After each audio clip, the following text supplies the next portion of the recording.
Do you really want to lose weight? If you are like me and most people I know, what you really want is to actually lose excessive fat that sticks in the wrong places, and get the right amount of muscle that is going to make you look sexy on the beach. And you know, excessive body fat is really nothing to be ashamed of. It's rampant in our society, and stems from a fundamental conflict we have between our biology, which is wired to it, and our achievement as a civilization, which has now a vested interest in producing and consuming forevermore. And for the same reasons, much of the ready-made food you can buy has been designed, and I mean scientifically designed, to trigger addictions and produce cravings and therefore multiply the profits for the few. And as you are your body and your body is you, it therefore reacts in the way it has evolved to in order to best protect you.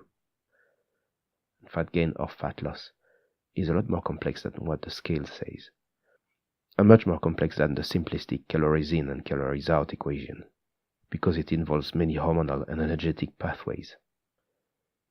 Similarly, there is more to exercise for fitness and fat loss than merely accumulating miles on a treadmill, as you need to balance the right breathing and heart rhythm to produce a systemic response so you can burn fat and balance your body composition. And a lot of this can be understood if you see it from a different angle. Let's go back sufficiently in the past and consider Grok, our archetypal ancestor of our ancestors' ancestors. Because he lived 10,000 years ago, Grok had single-digit percentage of body fat, and the balanced physiques of today's Olympic decathletes. Slightly taller than today's average, Grok was intensely intelligent, and by necessity, pretty switched on. And in Grok's clan, ailments such as obesity, dental decay, depression, heart disease, and poor eyesight were merely the stuff of legends. Nobody could claim knowing someone who had witnessed such a curse. Grok would spend much of his time semi-naked in the sun, playing with his kids, hunting wild beasts for sports, swimming in the lakes, and gathering fresh plant food from the forest. And food is a common thread in human history. For instance, fast forward a few thousand years, and consider Paneb, a young Egyptian man, one of Grok's descendants, living under Pharaoh Ramses II.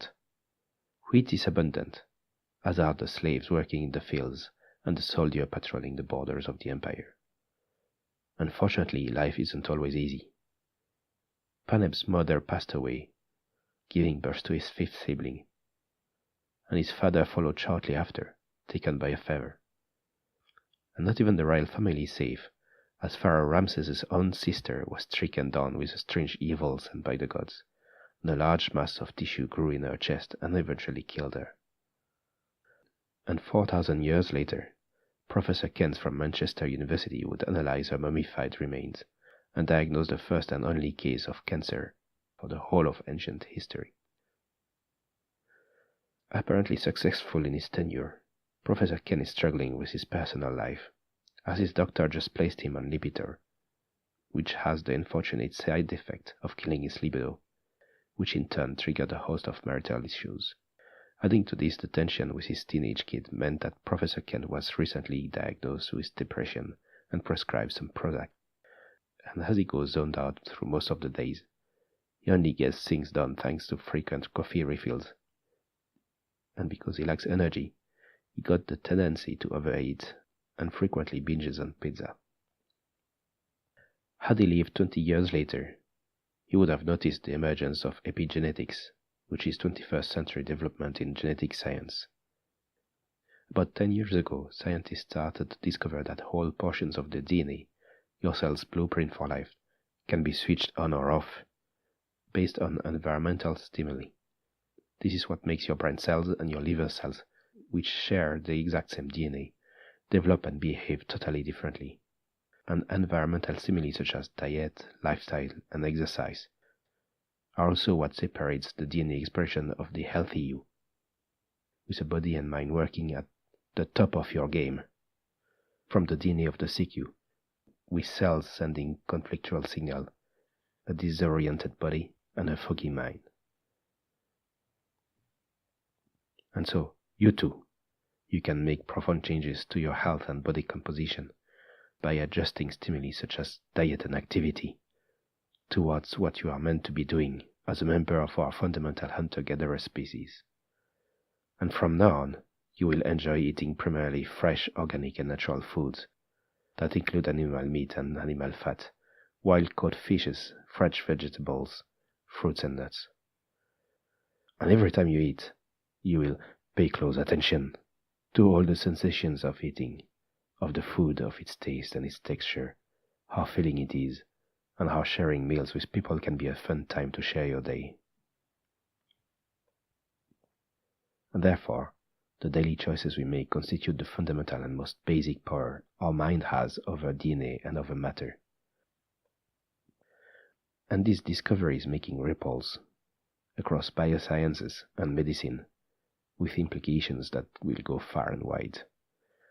Much like Professor Conson's discovery has left oncologists and historians speechless, and puzzled over why such a common, slow-progressing disease as cancer has left virtually no trace in the ancient world. And of course, historians know that the issues facing ancient Egypt society were deeply ingrained in the very fabric of their civilization, whilst much of it came crashing down after a slave revolt saw thousands of them escaping and fleeing into the desert. In comparison, Croc and his clan lived as true free men and women. Although life was tough, they worked a lot less than we do today, had more free time, no boss to report to. They would give birth easily and near pain-free, and live in near harmony with nature.